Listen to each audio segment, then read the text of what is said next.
El pueblito estaba lleno de personas forasteras, los caudillos desplegaban lo más rudo de su acción, arengando a los paisanos de ganar las elecciones, por la plata, por la tumba, por el voto, el facón.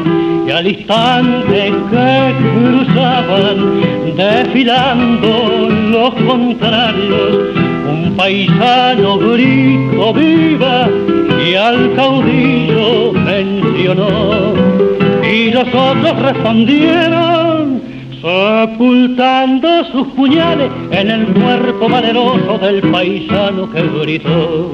Un viejito lentamente se quitó el sombrero negro, estiró las piernas tibias del paisano que cayó. Lo besó con toda su alma, puso un grito entre sus dedos y goteando lagrimones entre dientes murmuró: ay, pobre mijo, ¿quién diría que por noble y por valiente pagaría con su vida el sostén de una opinión? Por no hacerme caso, mijo, se lo dije tantas veces. No haga juicio a los discursos del doctor ni del patrón.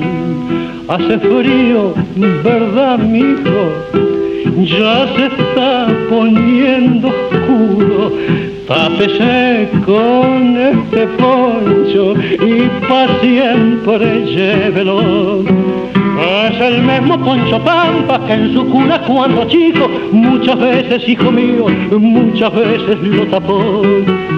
Yo vi a ir al campo santo y a la par de su abuelita, con su daga y con mis uñas, una fosa voy a abrir.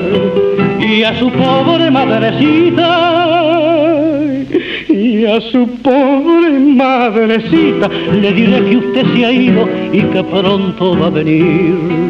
A las 12 de la noche llegó el viejo a su ranchito y con mucho disimulo a la vieja acarició y le dijo tiernamente: su cachorro siendo lejos se arregló con una tropa, le di el poncho y me besó. Y ahora, vieja, por las dudas, como el viaje es algo largo, bríndale unas cuantas venas, por si acaso, nada más. Arrodíllese y le reza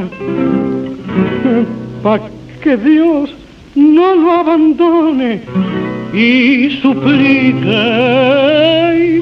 por las almas que precisan luz y paz.